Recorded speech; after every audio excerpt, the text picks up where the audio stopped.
Our guests tonight, Sara, Kerry, Lindsey, and Nicole, for lending their time and their expertise to all of us. We are so grateful and really just look forward to an incredible conversation.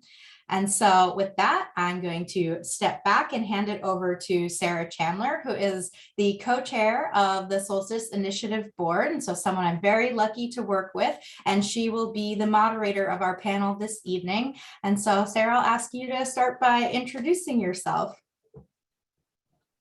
Absolutely. Thank you so much, Lauren. So happy to be here and excited to be in conversation today with our wonderful panelists. I'm Sara Chandler. I lead the Equity and Access Program at Elemental Excelerator, a nonprofit startup accelerator. And as co-chair of Solstice's board, I'm so excited to be here. It's been such a pleasure to see the Solstice team build and define themselves over the past few years. And I joined the board because I believe that solutions to climate change can leverage the power of technology if they follow the leadership of climate justice leaders and those who've been traditionally excluded from the climate sector, and especially those communities that are on the front lines to the impacts of climate change. And so Solstice is one of those teams that's really thinking about the how. In the clean energy transition in particular, it requires that we learn the how.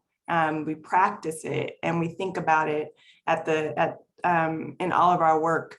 And so that how means, how do we shift power dynamics? It means, how do we equitably partner? How do we build relationships? How do we understand history and context? And I feel so privileged to be speaking to this panel today because they're each thinking about the how in such unique ways that contribute to climate, environmental, and energy justice work. And so I'm really excited to just think about, at the individual, organization, and ecosystem levels, how valuable these skill sets are. And I see the Solstice team building it, and I see everyone on this panel thinking in that way and building their skill sets and the tools for their organizations. So I'm going to stop there with my introduction. I'm hoping we can kind of think about ourselves as individuals and our personal kind of implication for doing this work, peeling back the layers of our own identities, and then going into our organization and ecosystem impact. So I'm going to start the questioning of our panelists with their introduction, keep it light, and then we'll talk a little bit more about personal implications for doing this work. And we'll do our best to stay within our time constraints. And we'll open it up. We'll make sure we have at least 10 minutes at the end for folks to ask their questions that they put in the chat. But I'll open it up now to our panelists to introduce themselves. Kerry, I'll start with you, and then Lindsey and Nicole. Kerry, hand it over. All right, thank you, Sara, and happy to be here. Thank you to Solstice Initiative for having us out. And so my name is Carrie Bowie. I am the co-founder, president, and executive director of Browning the Green Space. And so we're an organization of cross-sector leaders, primarily here in the Northeast, but growing, focused on promoting diversity, equity, and inclusion in the clean tech space and beyond.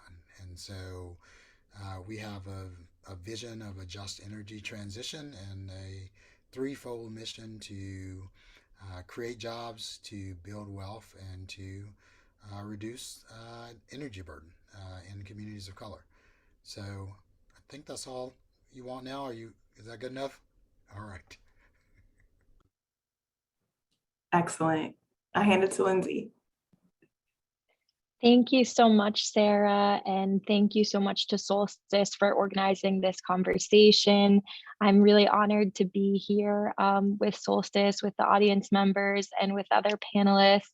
My name is Lindsey Butler. I'm an environmental epidemiologist by training, so have spent a lot of time studying the environmental causes of diseases in our population. Oh, and I'm sorry. Oh my goodness. I'm so sorry, guys. I'm actually at a conference and they've hidden me in this room, and the if I don't move around a lot, the lights keep going out. I'm so sorry. But I'm an environmental epidemiologist by training, so I've been working on issues around the intersection between the environment and health for a long time.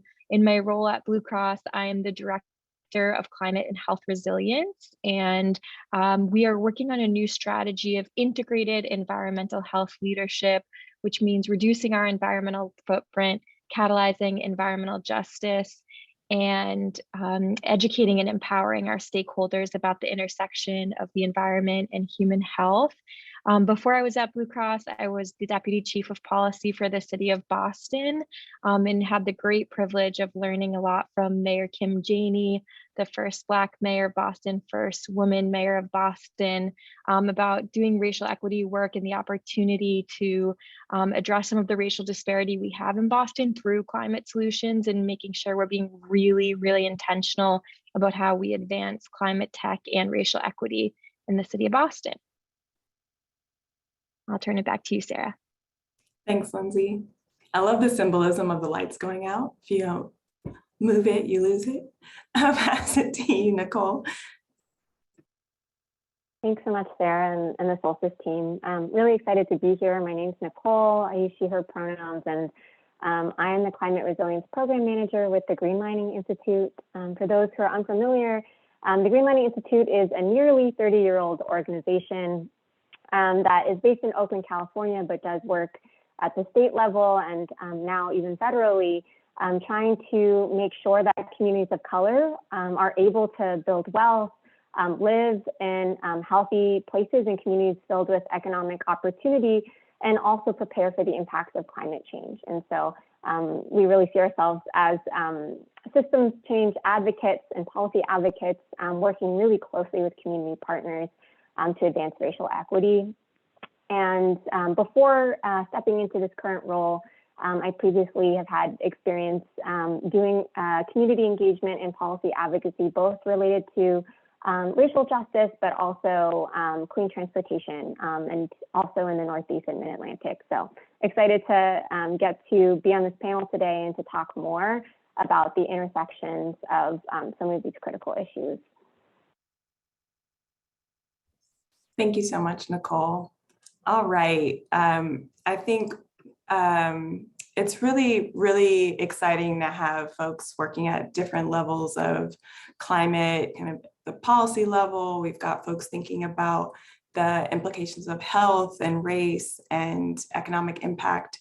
And I know that we all didn't just arrive on these topics, because we were intellectually curious and intrigued. It's based on our own lived experience and passions, and it happened so naturally on our prep call. We were talking about our own identities. It just happened organically. It's a part of our work and what led us to our work. So I think investigating identities and the role it plays is really key and foundational to doing justice work. And so I'd love to start there and have everyone kind of share out that connection to start us off. So I'm going to ask, each person to share your personal connection to the work that you do. What does environmental, energy, or climate justice mean to you? We know they're different. And how does it show up in your work? I'm going to ask Kerry to start us off with this one and define the difference between the three. Yeah, and so my background in it, and I think it sort of flows, and you can see that trajectory. And I didn't give my sort of education background, but it sort of tells a little bit of this. And so I'm from a place called Anniston, Alabama, and I came up and did environmental engineering at MIT and then University of Michigan, and I did grad school environmental engineering, worked in semiconductor manufacturing in Texas, and then came back up here and did business school, and then worked for Governor Patrick. And so I think that's a lot of my arc. And if I go back to Anniston, Johnny Cochran's last class action lawsuit before he died, post OJ, was my hometown. It was they cut through the toe of a landfill with polychlorinated biphenyls, or PCBs, leaked into my neighborhood. They tried to cover it up. The Alabama Department of Environmental Management came in. There was a 60-minute special on it. The neighborhood where I played and thrived and had a really good time is not there. It's a cleanup site, and people have been spread, across the city, and it's just not the neighborhood anymore. I before all of that happened, it was walled off. It was behind a fence, and so I lived in, like, literally and figuratively in a fence line community. Right outside my bedroom window, less than 10, 12 feet away, was that fence. And so I'm part of the community, but then I went and I studied. So I actually, the organic chemistry and the microbiology to understand polychlorinated biphenyls. I did that work at the University of Michigan. I get it, and I understand the technology. But then I also got to work for, a regulated entity in a Texas Instruments, which is really a pretty clean industry in semiconductors, but we still had Superfund sites. We had contamination, we had exhaust, emissions and plumes.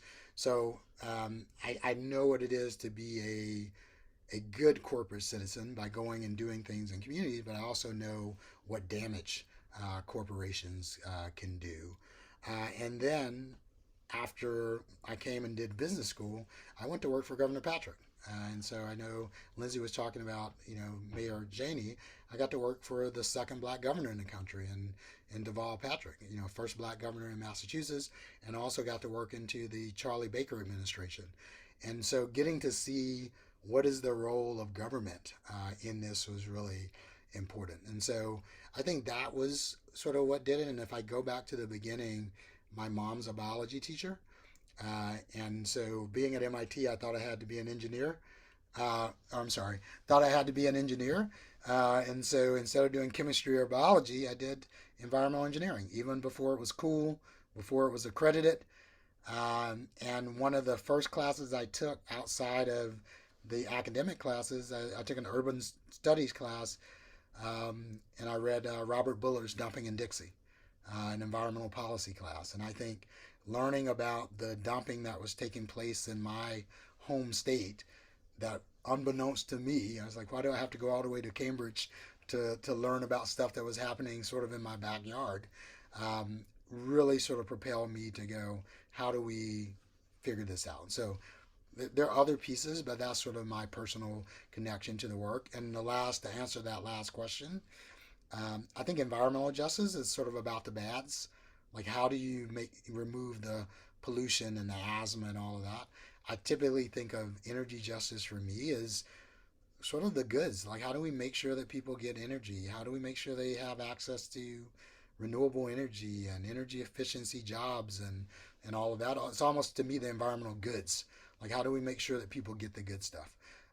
And then the climate piece is sort of an amalgamation of, both of those, and also brings in water and flooding and all of those other pieces. So I'm sorry you couldn't hear me. I think I'm away from my standing desk, so I'm gonna get closer. All right, I will hand it off. Thank you so much, Kerry. I hope folks caught that. I certainly did, especially the required recommended reading there by Dr. Robert Buller. I'll pass it to you, Nicole, to share a little bit more about your background and what EJ means to you. Thanks so much, Sarah, and appreciate getting the chance to hear more about your story, Kerry. So I would say that some of the kind of seeds, I guess, that planted me and led me on this particular path of interest in climate justice advocacy began through more of a food justice lens. So when I was in undergrad, my sort of first experience getting involved in a student garden was really an opportunity for me to feel kind of invested in. So there was someone in the garden who essentially took it upon themselves to invest in my leadership in a meaningful way and encourage me to feel like I could share with other students how to grow their own food and lead a class in that nature. And so that opportunity was really powerful for me because it was a moment in time in which I was able to literally be in a smaller ecosystem and begin tying some of the dots between health, economy and the environment together, but then also in this smaller, I guess, microcosm, if you will, of community building and knowledge sharing in an experiential manner. I was able to see what my role could be within all of that. And so continued to be really fascinated by and interested in the sustainability and injustice within that's possible within our food systems, and tying it more broadly to climate justice. Continue to see how climate justice it's one of many frames, right, to think about sort of the biggest issues that are impacting our communities and some of the deepest historic disparities as well. And so when I think about climate justice, I'm really concerned with, what are the root causes that actually lead to these wide disparities, and who is most vulnerable to not only climate disruption in events, but also economic disruption and COVID-19, for instance. And also, I think, climate justice really brings in the importance of equity as well. How are we making sure that we're investing in communities who might have the least resources to be able to respond to climate events, but also ensuring that these communities have a seat, an active voice at the decision-making table. And so those are pieces that I'm, really thinking about in my current role, and would love to talk about more on this panel. Thank you so much, Nicole. I love the interest in learning and education brought you into climate. Lindsey, I'm gonna hand it to you to share a little bit more about what EJ and climate justice means to you and how it shows up at Blue Cross. Thank you so much. And it was awesome hearing from the two other panelists, and very inspiring. So I studied environmental science when I was an undergraduate. I've always been really passionate about the environment, and my first job was in hazardous waste and in hazmat. So I really got a front row seat in how we mismanage waste in the United States. And I think a lot of people go into the environmental field with a little bit of idealism, and they really want to help do the right thing for the environment and for health.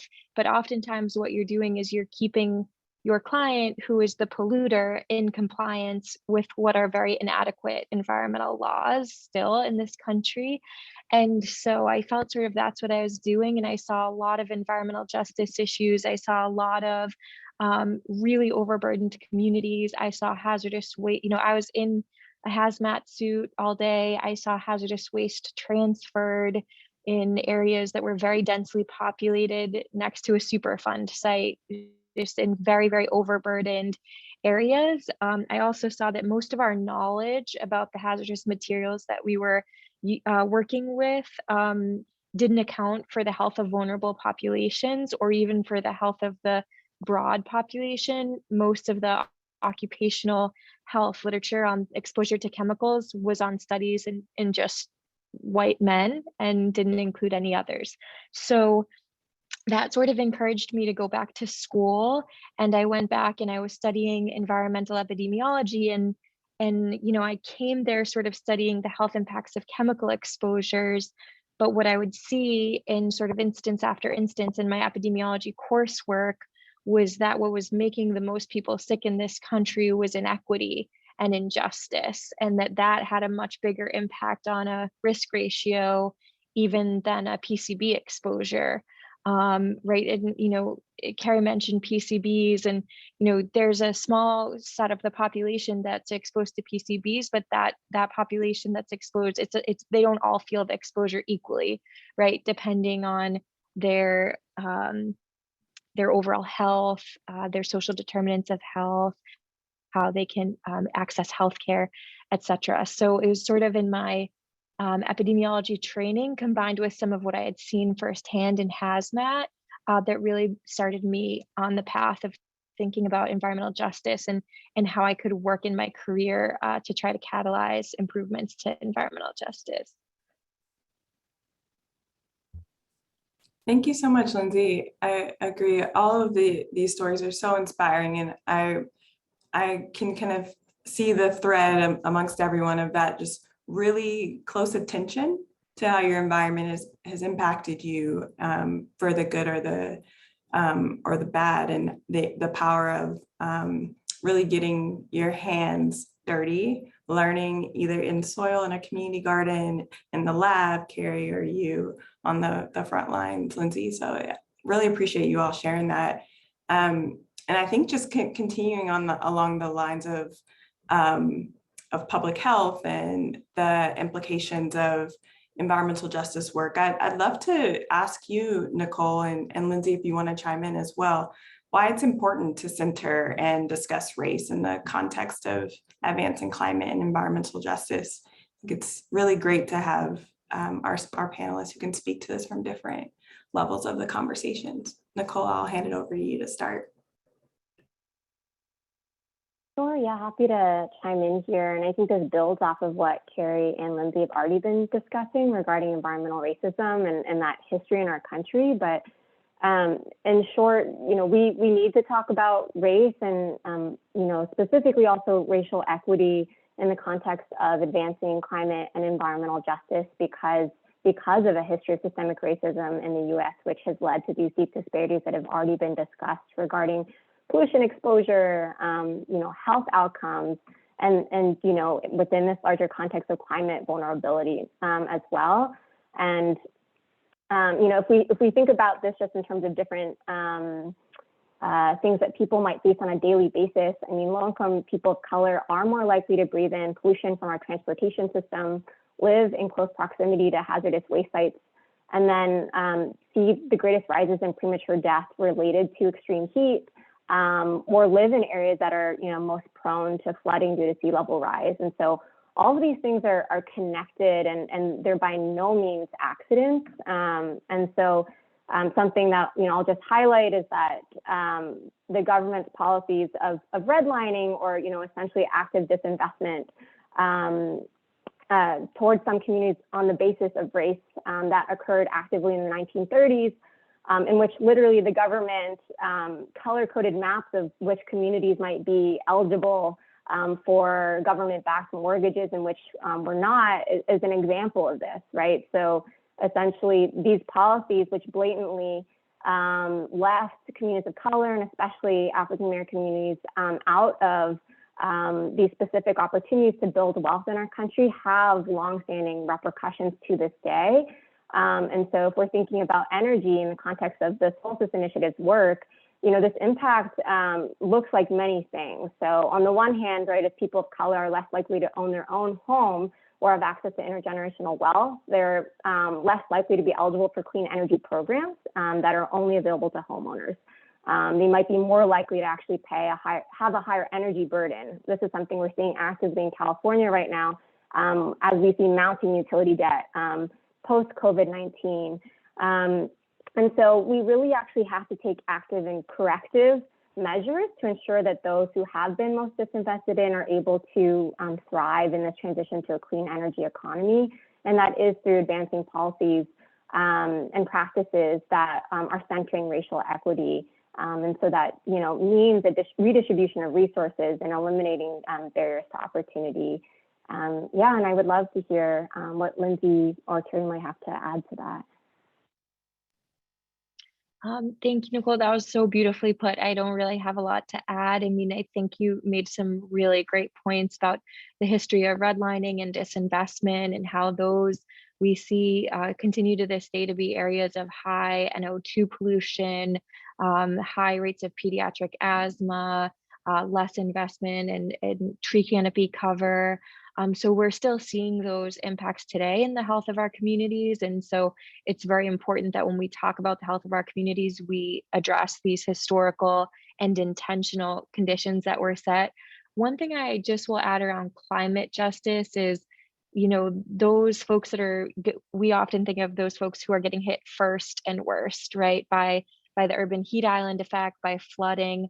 Those people are not the people who are responsible for the situation we are in terms of the climate crisis, right? So those who were responsible for the emissions that we've set up until this point, they're not the ones that are going to get hit with the vulnerability of the coastal flooding, of the utility poverty, of the homes that have been disinvested in that have higher utility use.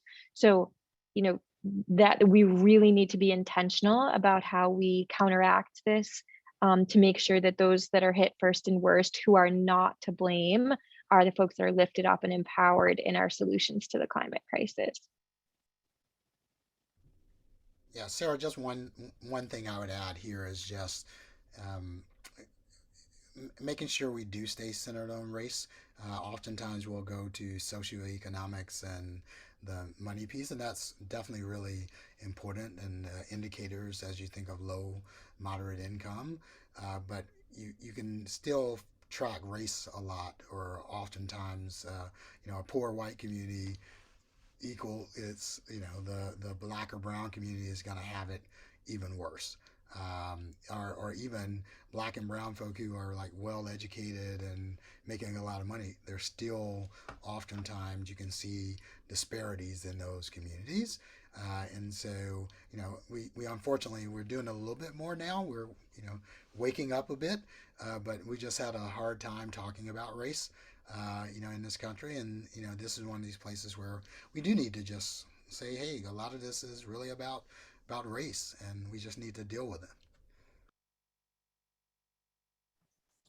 Absolutely. And I think it's really important to, I think what you're saying, Kerry, is this connection between our history and our present, and a real acknowledgement is just now, it feels like, starting to happen, that the conversation, kind of calling what it is, has taken so much time. And I think working on the, at least for our sector in climate technology. And so I think this next part of the conversation, I'd love to build off of that, this present moment where we are talking about history and context. We've got Lindsey at, a big hospital institution, with this awareness and conversation. And we've got folks who are at Greenlining thinking about the policy implications and advocating for acknowledgement of racist policies. And I'd love for each organization, on behalf of your teams, what are you all thinking about as it pertains to your organization's role as a part of climate justice or energy justice work? We all have different perspectives. We all have value to bring to the conversation. And, sorry. And so, your posture is different. The way you show up and the way that you work in community depends on who you're representing and the history that comes with it. And so I'd love to share with the team, in this year, 2022, what are your organizations focusing on?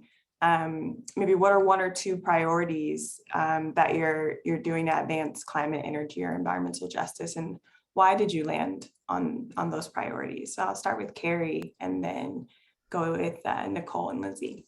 Yeah, I'll go back to my work in the Patrick administration around environmental justice. And so I would go out to, for those of you not familiar with Massachusetts, to our gateway cities. And so there are environmental justice communities, larger minority population, lower income, English language isolation. So places like Lawrence and Lowell and Worcester, New Bedford, Brockton, Springfield, Holyoke, Chicopee. And I would talk about climate change and greenhouse gases, and I would get these looks like, hey, we're not climate change deniers, but that's not the most important thing. It's we need jobs, we need better education and affordable housing and access to transportation, healthy food, and the police to stop harassing us. And so I was always, going back to that Robert Bullard and all that, I was seeing myself as this environmental justice guy, and I was the director of environmental justice, and reading about these wealth inequities. The Federal Reserve Bank put out a color of wealth report that said in 2015, the 2014 data, the average net worth of a white family in Boston was $247,500. The average net worth of a black family was $8. And so everything in my business school, everything clicked and sort of said, I need to be focused on economic justice and social justice. Like those are what I was hearing back. Not forgetting about environmental justice, because those are my roots and where I come from. but let's focus on the economic side of it. Let's focus on those environmental goods that people were missing, because there are a lot of organizations who are doing the environmental bad stuff. And I can talk about Chelsea Green Roots. I can talk about Alternatives for Community Environment. I can sort of go on and go, we'll support them in that work that they do, but I'm going to look at creating jobs, building wealth, reducing energy burden, really sort of following the money side of it, and doing sort of that. If I go back to the civil rights struggle, and this is sort of almost our civil rights struggle of the day, I think you need Martin and Malcolm, and they work well together. And so I think I see that as what we're trying to do, is work on workforce development, business development, and community development. And if you talk about like what we think our lane is, we are really trying to convene across all of these different areas, and I think my work in state government has helped, because I got to see how that works. It's not straight private sector. You're dealing with multiple stakeholders that are oftentimes not aligned, and really trying to figure out, well, where can they agree. So I think convening groups, listening, and then we try to identify and fill gaps, and really try to build bridges. And so that's what we're doing. I think that's our role, and it's important. Sometimes, if it's not like direct programmatic stuff, I think oftentimes, and we're dealing with this sometimes with funders. We do have some programs, but a lot of that being in the middle and the glue and the connector is the piece that's missing. But we're trying to take a systems approach and say you got to do all of these things, because they're not these clear black and white lines. Everything's sort of blurred and mashed up together, and we've got to be able to make some sense of it and really just move things along.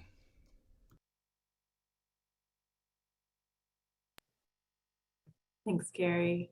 I love the focus on listening and identifying the opportunities for workforce development, business and community development. Nicole, I'll pass it to you. Thanks, Sarah.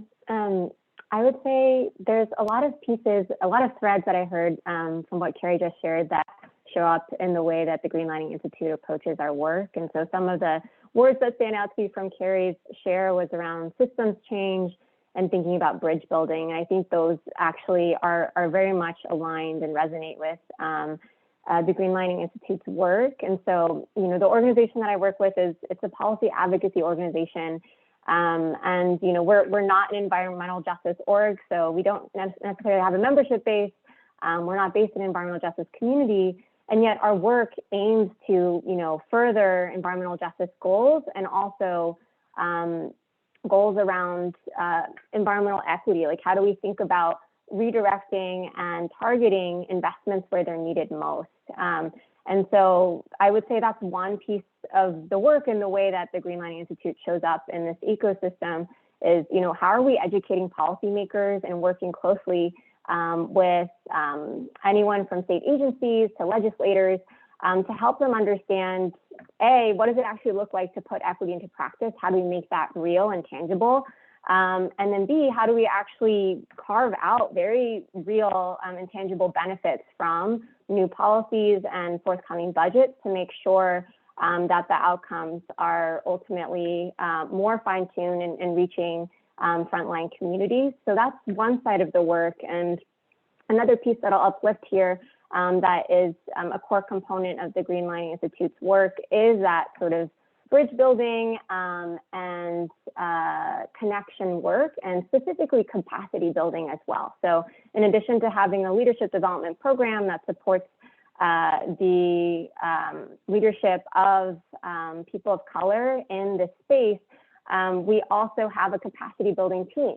And this team focuses on everything from strengthening local leadership, building up skills and expertise, and increasing access to resources, so communities who have faced historic disinvestment actually have a chance of securing funding from state grant programs, can actually build collaborative regional stakeholder structures to develop new plans and visions for how their community should look like, and go ahead and implement them in reality. And so a lot of that capacity building work is so critical because, you know, coming back to what I was mentioning earlier around this history of redlining, one of the pieces that has happened as a result is that many communities might not have access to the staffing, the funds, the networks to be able to really fully realize their particular vision for what their community should look like and what climate resilience should look like. And so we're hoping to also try to address that particular gap as well. Wonderful. I'm going to pass it to you, Lindsey, and also invite folks, if you have questions, to put them in the chat. And I'm going to give Lindsey kind of the final answer to this one, and then I'll begin at answering your questions. Thank you so much. It's hard to follow these two because I become so enticed in what they're saying that I forget what I'm supposed to say.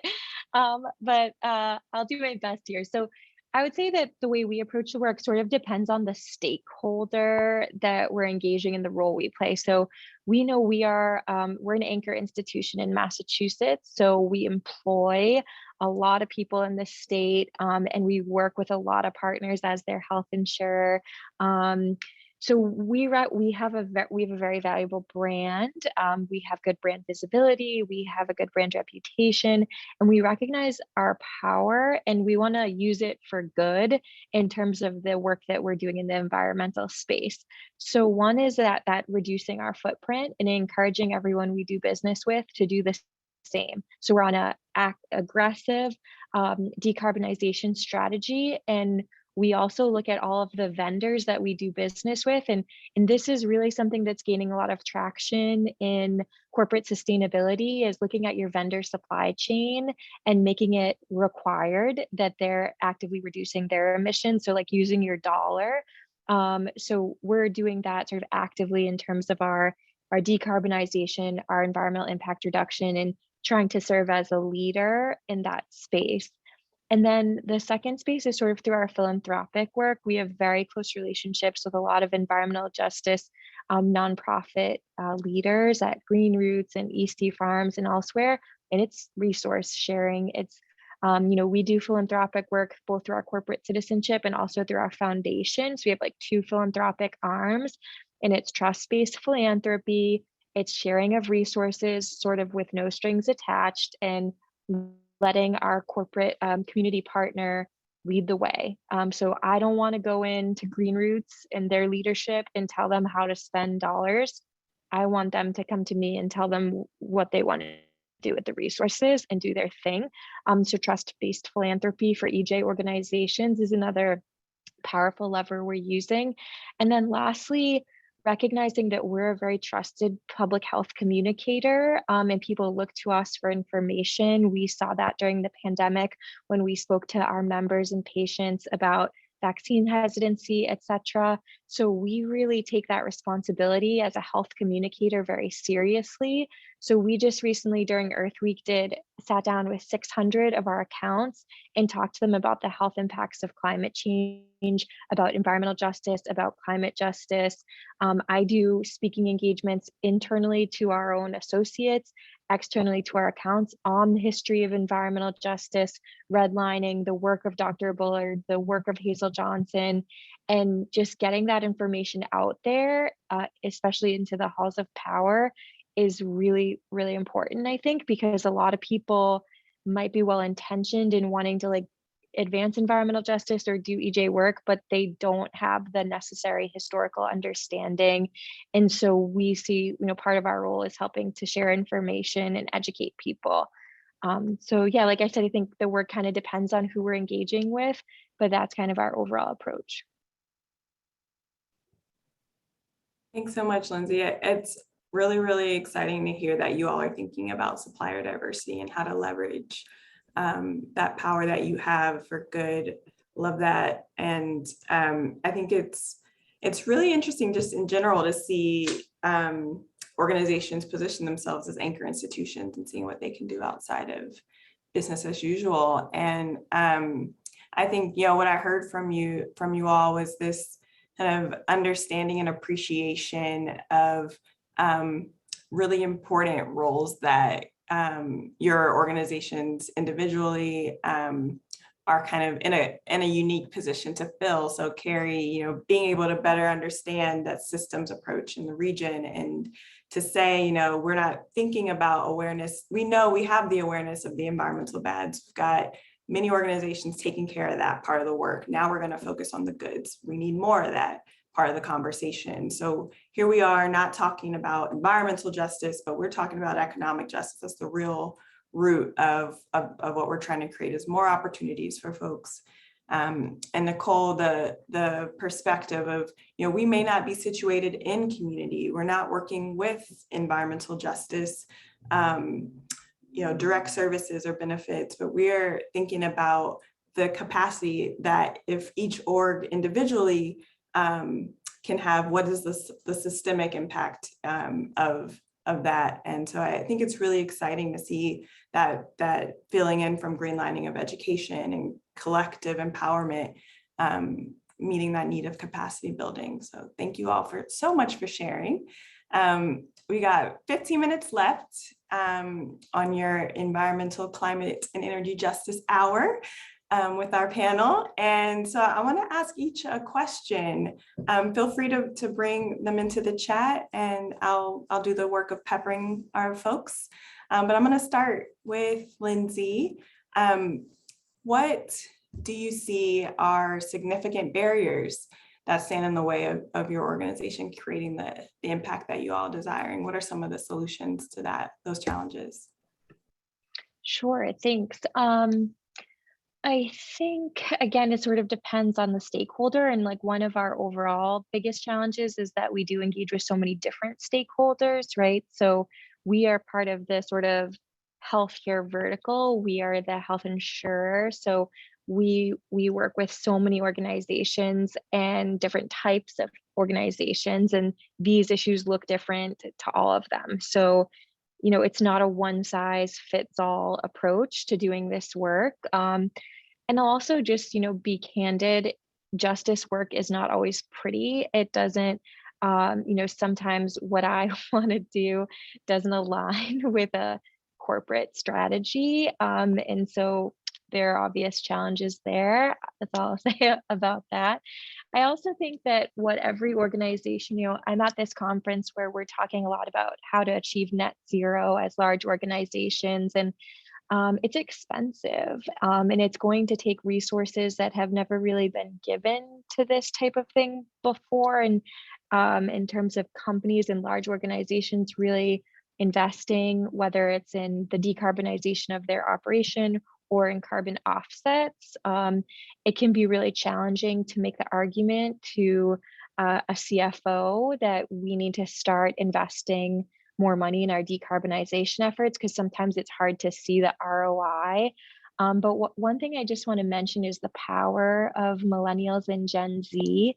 One of the biggest arguments that I use every day is that if we want to attract talent to Blue Cross, we need to have our ducks in a row, and we need to make sure that we are decarbonizing, that we have the best DE&I practices possible, that we are an inclusive, progressive environment. And I think a lot of companies, a lot of large corporations are like, oh shoot, if we want Gen Z to work for us, we need to be carbon neutral in 1 year, and we need to have a board that is totally diverse and representative of our population.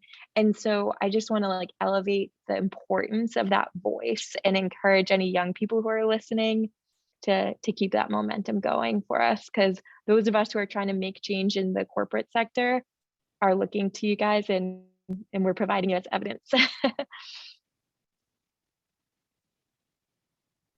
Yes, love the shout out to the millennials and the Gen Z. Forever inspired by our Gen Z folks.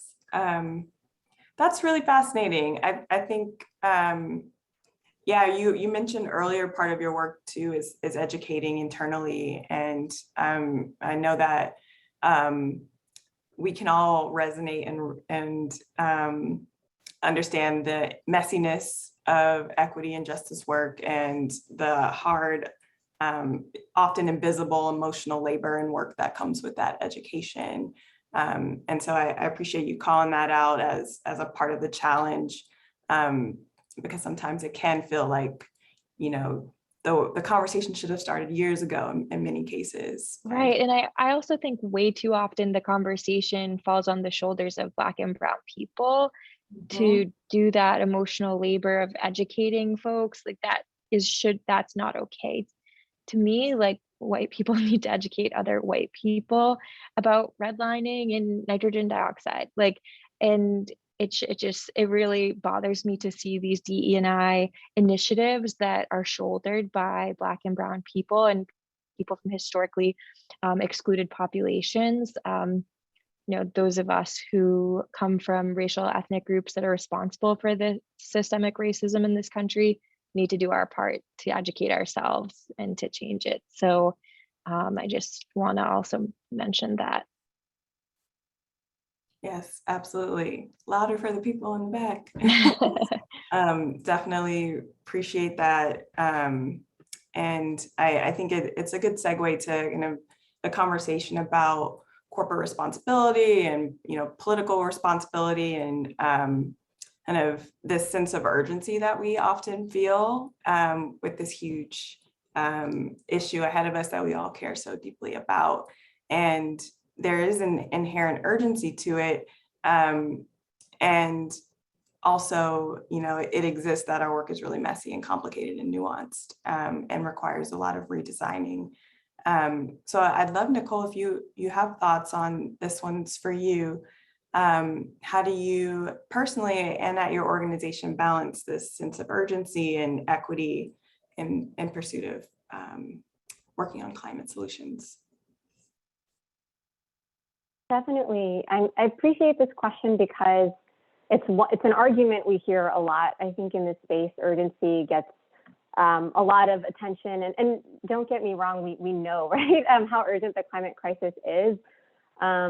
Just in California alone, I think 2020 and 2021, we saw some of the hottest temperature records, you know, in our history, and then also a historic number of wildfires. And so, you know, the impacts of climate change are real. They're happening now. And also, you know, if any policies move forward in a way that just focuses on urgency, just focuses on reducing greenhouse gases without an attention to equity, we risk actually replicating mistakes of the past and deepening disparities that are already baked into our institutions and systems. So, you know, people often talk about equity being an obstacle to change, when in fact it's actually necessary if we want to ensure that we're making change that is durable and transformational. And so something that our policy director has said is equity is not about slowing down, it's just about speeding up with intentionality. And I find that to be really true. And one way in which we see this come up in our work is around procedural equity. Like, how are we making sure that the process at which we arrive at new policies and programs is including marginalized voices? Because if you're trying to ram a bill through or create a program without actually first ensuring that there's active buy-in and input from communities who are most impacted by these issues, you risk actually slowing progress and creating potentially new issues and roadblocks. And so this comes up a lot in my work around advocating for climate resilience. And so, you know, how are we not just mitigating climate change, but also ensuring that low-income communities of color are prepared in the face of these climate threats to not only just meet their basic needs, but also come out the other side thriving. And that shows up through specifically a project that I'm working on right now. There's a new formation of community-based groups and frontline community groups across California that we're working closely with, called the Community Resilience Working Group.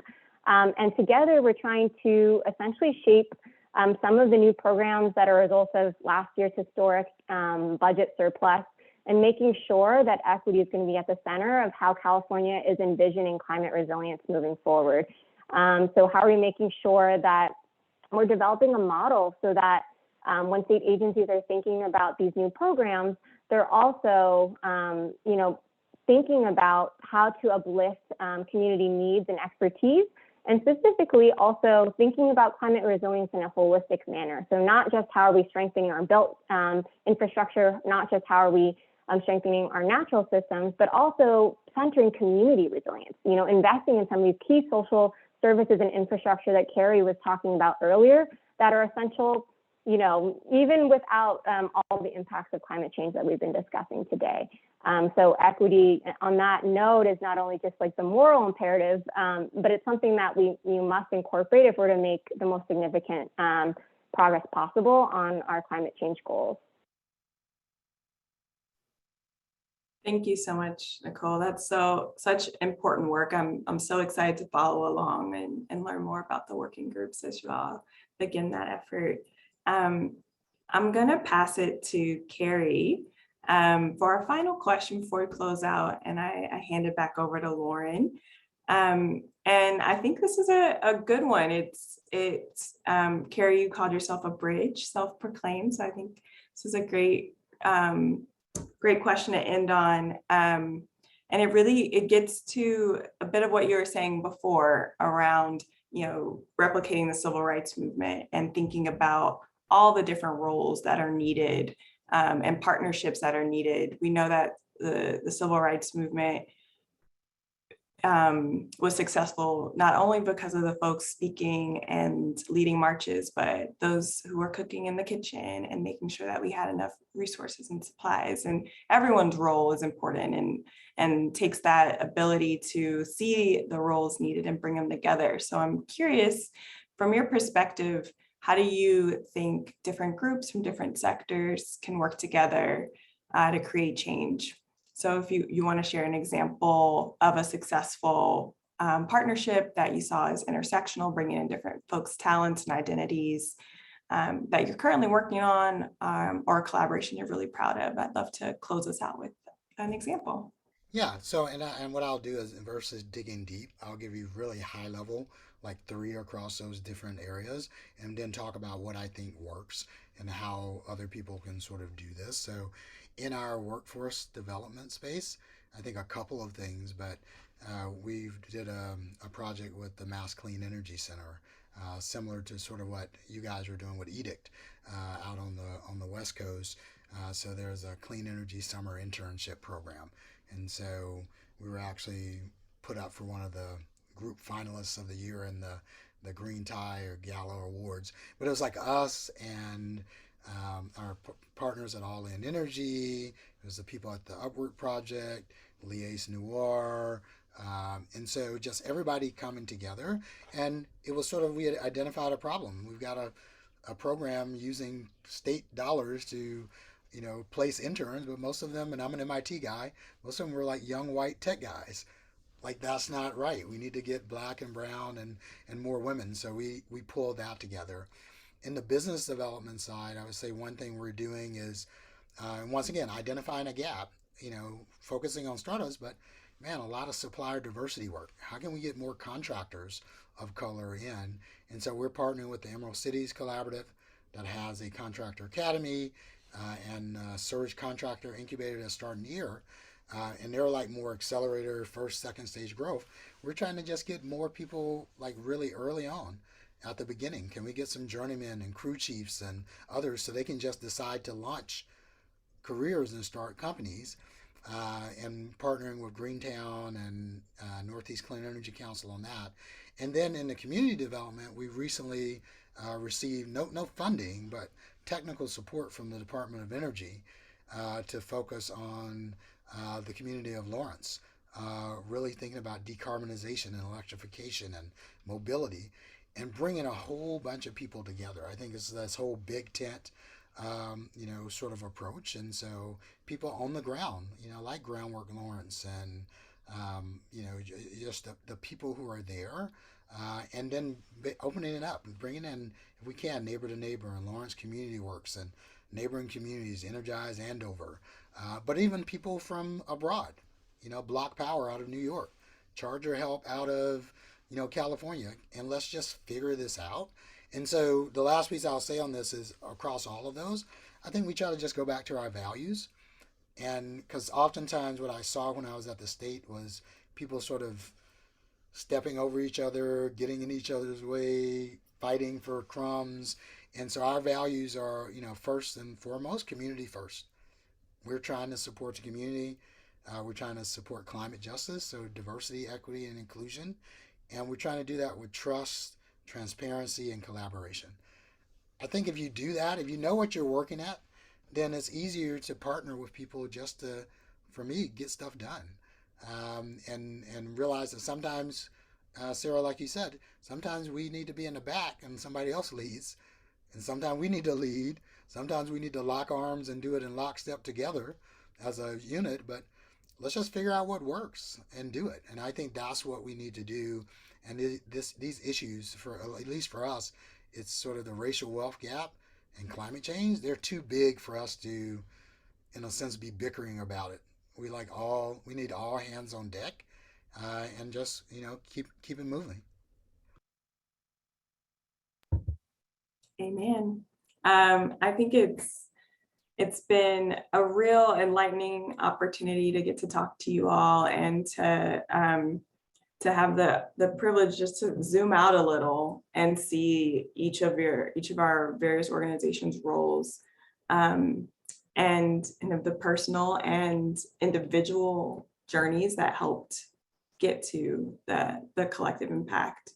So I want to say thank you so much, Lindsey, Nicole, and Kerry, for sharing a bit about yourselves, your identities, your passion, and your work, and what it's looking like this year.